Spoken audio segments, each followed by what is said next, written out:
Good evening, everyone, and thank you for joining me here today for another piano lesson with Warren, the place where you get all the tips and tricks and techniques and theory and practical stuff about playing gospel jazz style piano.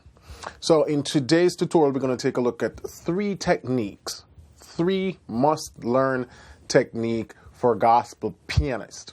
Yes, and because it's Black History Month, we're celebrating Black history and the contributions African Americans have made to gospel music in general.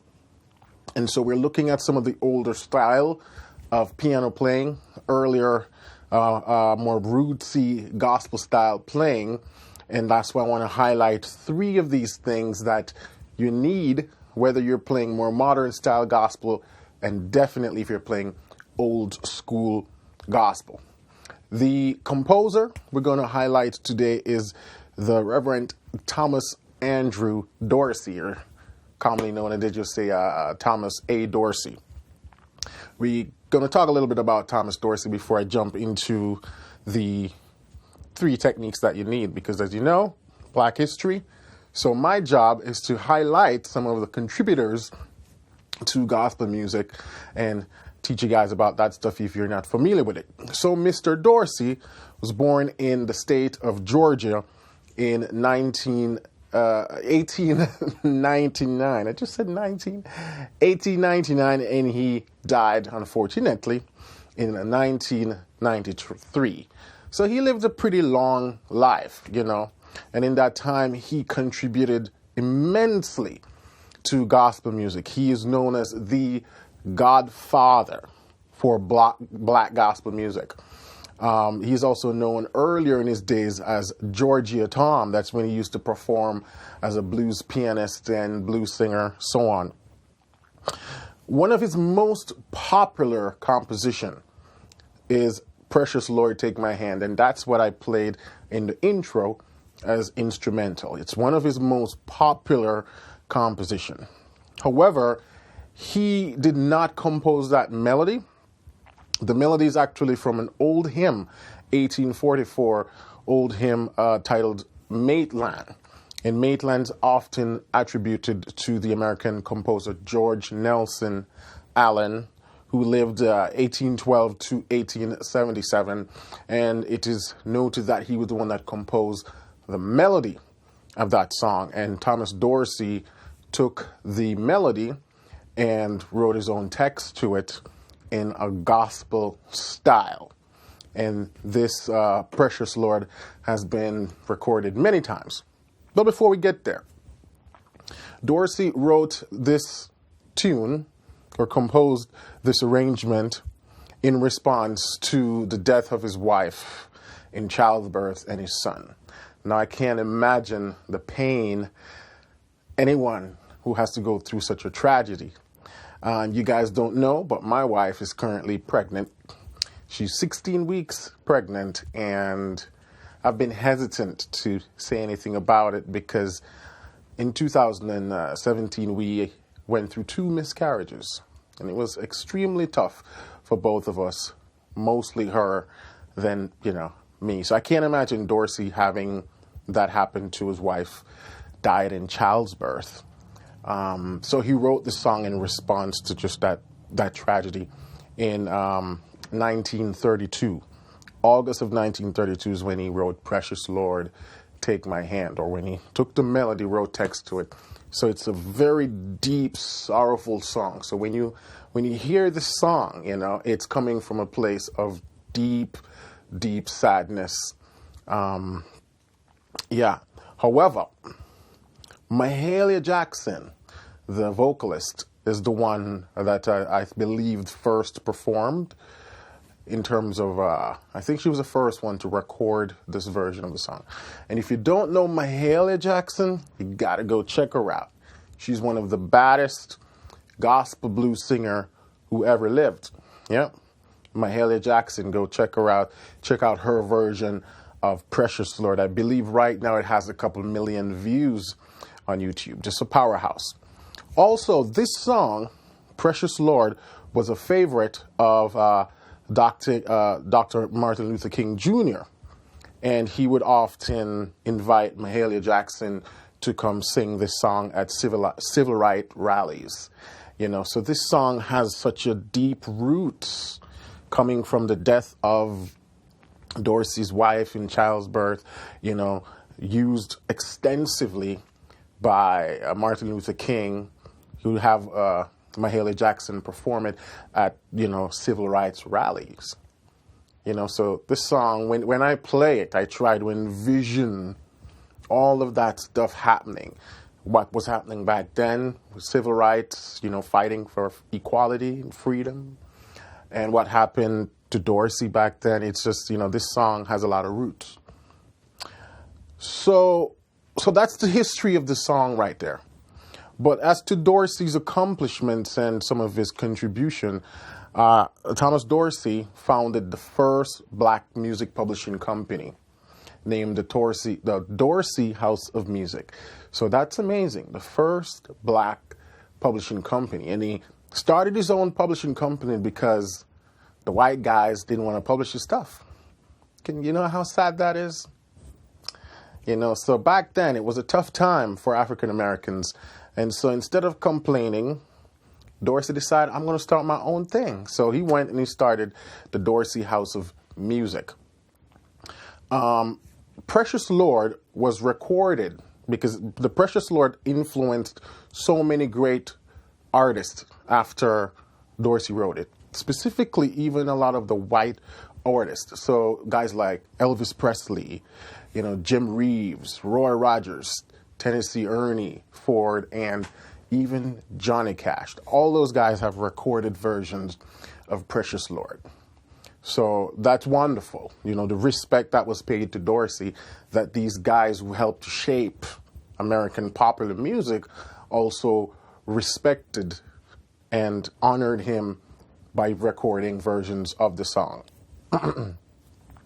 Now, Dorsey was also inducted in the Gospel Music Hall of Fame in 1982. That's wonderful. Dorsey was also the first African-American elected to the Nashville Songwriters Hall of Fame, and also the first Gospel Music Association Living Hall of Fame. So there was a lot of firsts for this gentleman.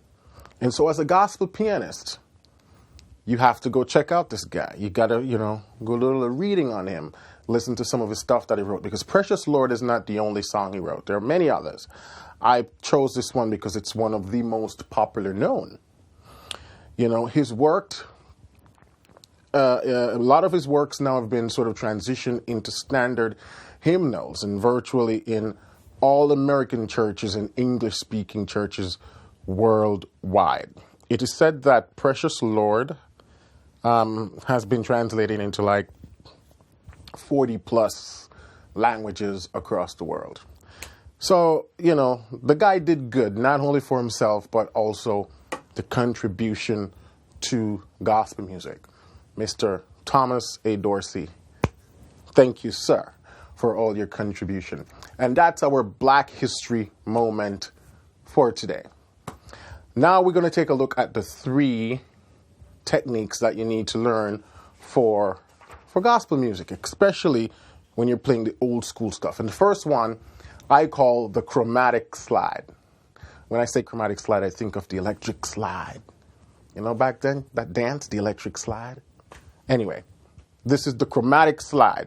And so if you're in the key of C, a lot of the time, sometimes you have to hang around on the 1 chord for a long time. Sometimes you may even need to hang around on the 5 chord for a long time, or even the 4 chord.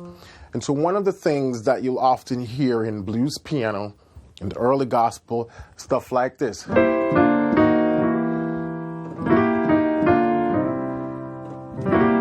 Yeah?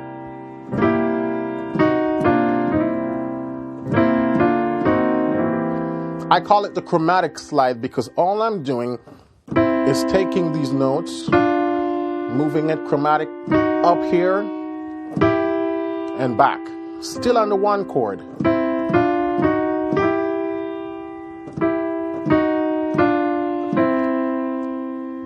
And when I have my bass note, I just walk my bass note with it.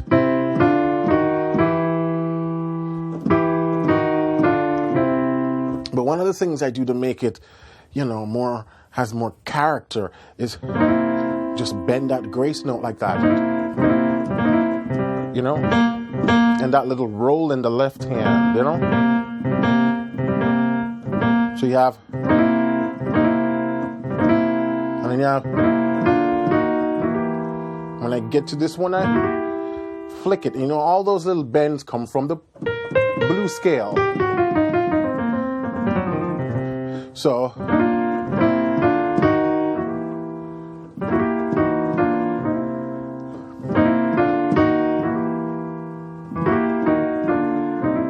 when you go to the 4, you can do it. Same thing.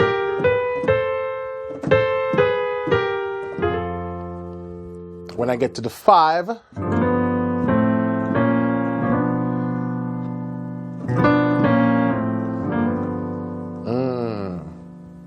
you can just hear that bluesy root, right?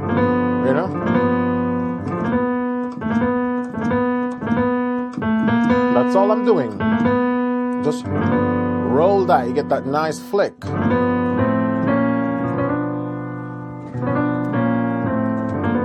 So when I'm doing stuff like Precious Lord,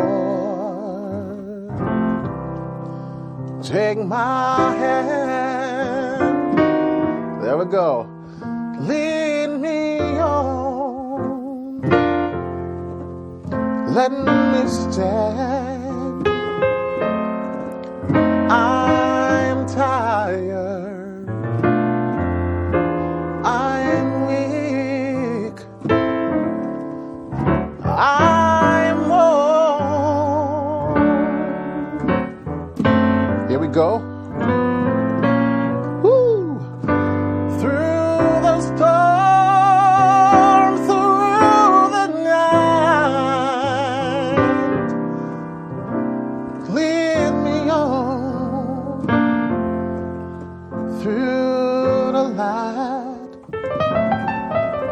Precious Lord, take my hand, lead me on.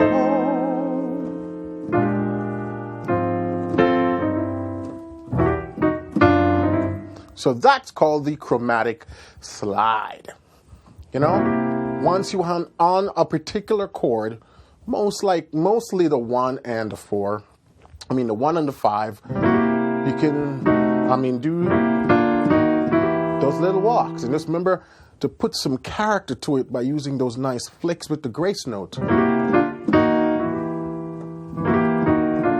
Now, the last thing I'm going to point out that I'm using to help to shape how this chromatic slide works is how I'm accent. The accent. Have you ever been in church and you see worship is in the midst, and one of the old ladies, you might see that they just twitch like that. The Spirit touched them and they just twitch. That's sort of what we're doing on the piano. So that. Woo. And there's no specific spot. And, this is something that you have to just sort of study. I was born and raised in church, and so I've been seeing and hearing these sounds. So when I play, it comes out. But you can also experiment. If you're not familiar with this, if you're new to gospel, you just experiment. A lot of these things that I do when I play, it's a feel. There's not necessarily a theory behind it. It's a lot of emotions and feelings. You just put it in the music and it will come out. So that's called the electric slide. Not the electric slide. The chromatic slide. Oh man, now I'm talking about electric slides. The chromatic slides. The second thing I want to talk about is the dominant chromatic passing. I know, it sounds advanced. And if you have been following my channel or my courses for a while, you've probably heard me talk about first inversion passing, or the minor chromatic passing, the diminished chromatic passing. In reality, you can also use the dominant 7th chord as a passing tone. And where do I use that? Let's go back to Precious Lord.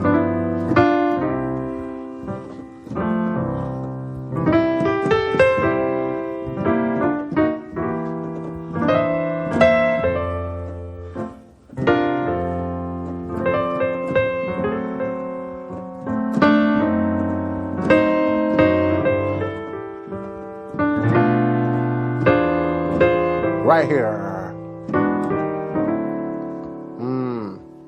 So we go as I'm tired, I am weak, I am worn. So what I did there, I'm on my 6th, and I know my next chord is my 2. So all I did was come up to the 3 or the E, and I just move that chord down chromatically.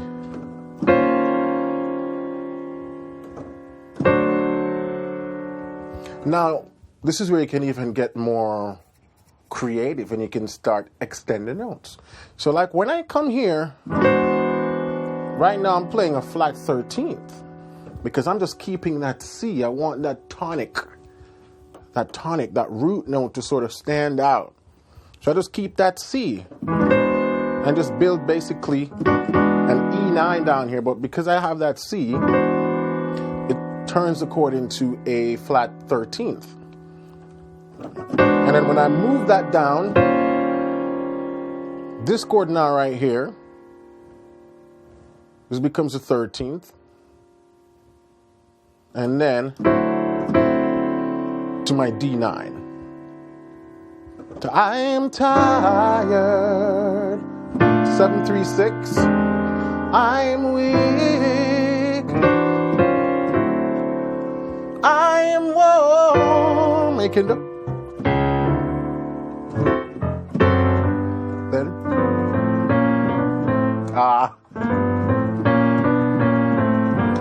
You can even walk that up like that, you know?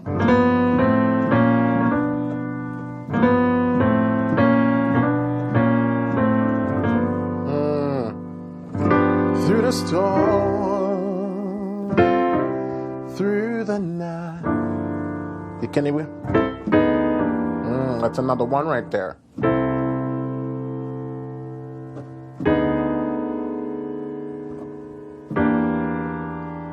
It's a nice chromatic walk. Let's take an A minor chord, or take the 6th chord in first inversion, and you just walk it down chromatic. While the bass do 1, 2, 3. But again, you know, I'm getting that. I'm using my pedal to catch that 2nd chord. And then I release it and I dropped on that 3rd chord nice and subtle. So, remember that little twitch that those ladies do in church? That's it right there. Right there. So that's the dominant chromatic passing. I generally use it whenever I'm going to the 2 chord. You can just... And you remember we talk about the chromatic slide? You can use that right here. So I am tired. I am weak. See, I did. So that would be.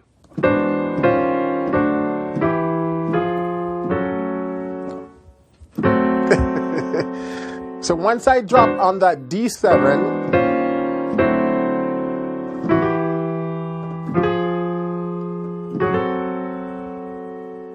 I am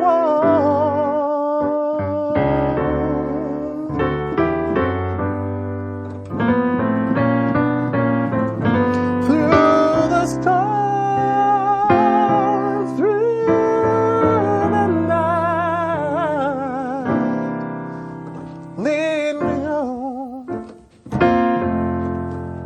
through the. Touch this. So that's a little side. That's a little side thing. Let me quickly explain to you what's going on right there. Once I go, I am weak, I am worn.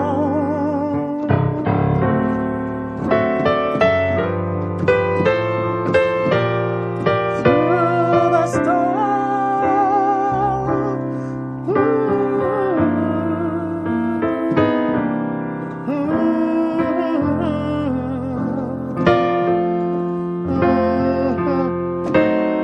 Once you have this sharp for diminished chord, you can play what is known as, I'm having brain blank right now, super Locrian. No, it's not the super, yes, it's a super Locrian. Sometimes I forget the name of these things. If you have a diminished chord, you can always play a super Locrian over it. Now, what is a super Locrian? The super Locrian is the seventh mode of the harmonic minor scale. So in this case, if you take G harmonic minor,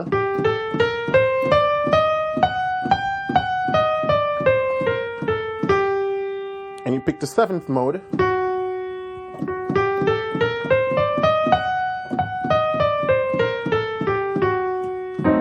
and you can play that over the fully diminished chord.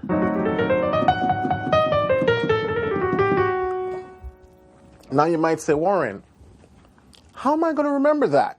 Well, you don't have to remember all them fancy names, because as you can see, 20 seconds ago, I couldn't even remember the name of it. I know that it would work, but sometimes I don't remember the names. You don't have to remember the name. Just remember that if you have any diminished seventh chord, take the root note. So in this case, we have F sharp. Go up a half step. Okay, a half step is G, and play a harmonic minor scale.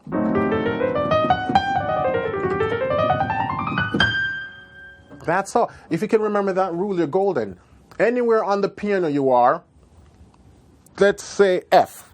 I'm playing an F diminished chord, and I want to play a scale over this. I want to play the super Locrian. All I got to do is go up a half step to F sharp and play F sharp harmonic minor scale.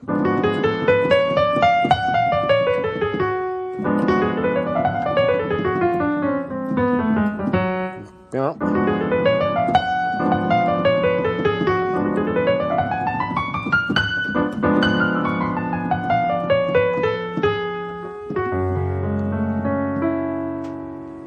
And that's a cool little trick right there. Anywhere you have because in gospel music, we use the diminished seventh chord so often. A lot of places. We use it when we're going to 6. We use it when we're going to 2. We use it when we're going to 5. You know, or that sort of 1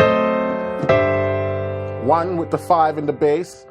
A lot of diminished chords used a lot in gospel music. And if we're not using a diminished chord, we're using a flat 9 chord, which is also has a diminished quality to it. So, for example, in the turnaround section where I go, let me go back to my right key.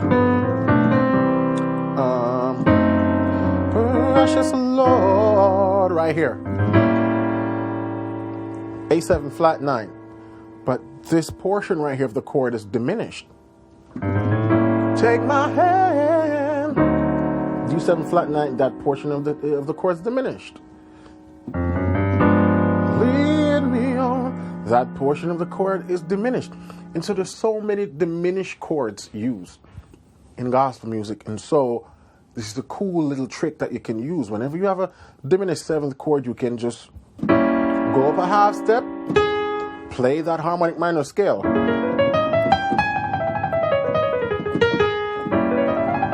So for those guys and girls who likes to do little runs and stuff when you're playing, especially if you're playing in a band, we know you got a bass player covering the left hand, so all you got to do is play chords in the right hand. In the left hand, you can play some rootless voicing, and you can use the right hand, you know.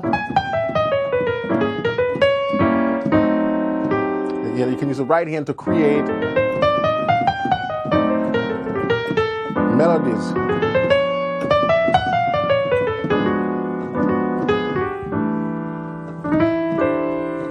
cool little trick. So that was a sideway. We were talking about the diminished chromatic passing. So the first one we looked at was the chromatic slide. The second one was the diminished chromatic, the dominant chromatic passing. And the third one we're going to look at now is what I call bounce to the 4.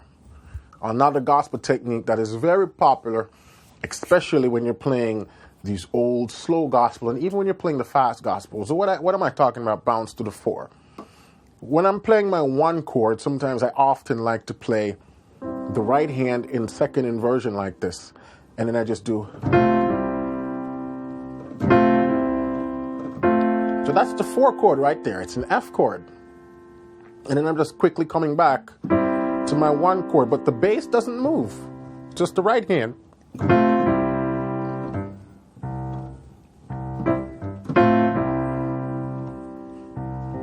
So when I go,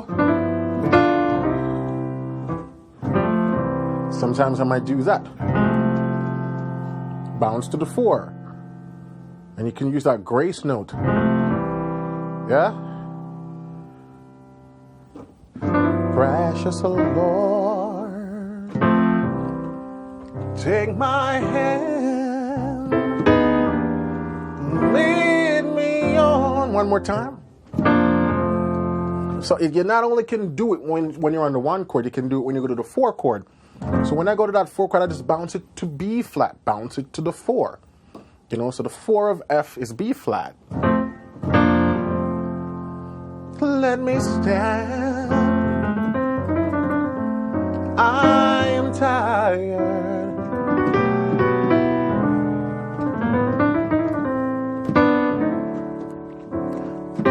I am warm.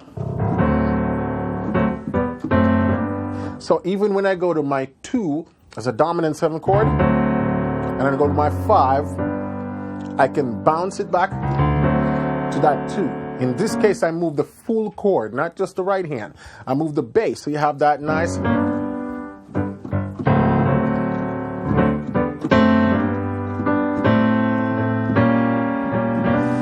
Through the storm, through the night,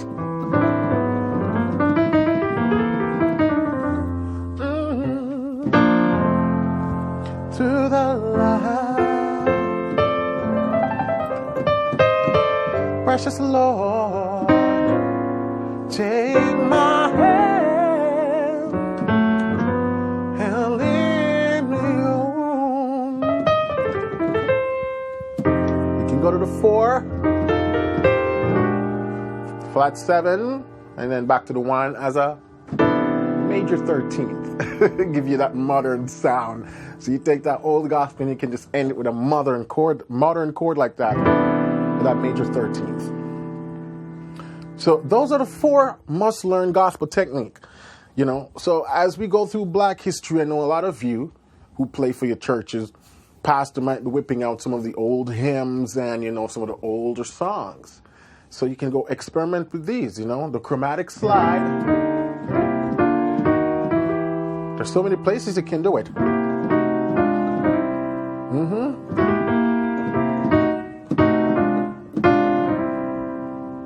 And then you have the chromatic, the dominant chromatic passing, where whenever you go into 2, you just take that 3 and walk it down chromatically. And the last one is you can bounce your chord to the 4.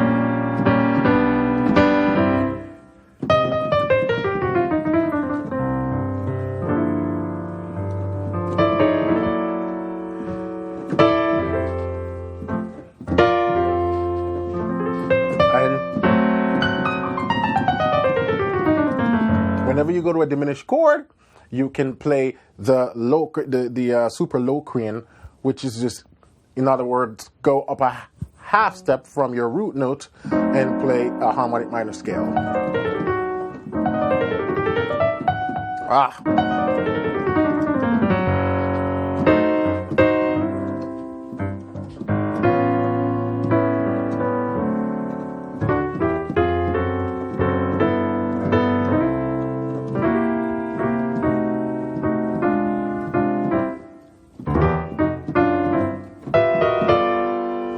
There's so many little places you can just do slides and stuff. So that's what I have for you guys today. I'm not going to overwhelm you with too much. 3 must-learn gospel techniques. Go implement that in your playing and tell me how it worked out for you. All right? If you've been watching my channel for the first time, first I want to welcome you. And second, I'm going to ask you to give me a subscribe. It's that little button, red button below that says subscribe. Please hit that button, subscribe, hit that notification bell so that you're notified whenever I put out new content. And every Wednesday, there's something new right here talking about gospel music and piano in general. I teach licks, runs, lines, chord progressions, breakdowns of songs, you name it, and it is discussed on this channel. All right? So, give me a like, give me a subscribe. Leave a comment below. Tell me what you think of this video. And until then, I will catch you in the next tutorial. Lastly, if you have not been over to Piano Lesson with Warren, that's where you'll find even more goodies. So if you're serious about taking your gospel playing to a next level, I have courses. I have over 300 video lessons at this point. And we got a couple hundred people already over there subscribed and purchasing downloads and DVDs and so on. So hop over to Piano Lesson with Warren. If for nothing else, I'm giving away the Beginner's Practice Guide, the Beginner's Practice Template, and the Intermediate's Practice Template completely free as a download. So when you go over there, you put in your name, your email address, and I'll send you that. Because the most important thing, if you want to grow as a pianist, is having a nice practice structure, something that you can follow and tell you what you need to work on a daily basis so you're not all over the place. And you'll get those for free. All right? So until then, keep listening, keep singing, and keep practicing, because this is how you will truly excel to the next level as a pianist. All right? And I will catch you next week for another tutorial. Have a wonderful week.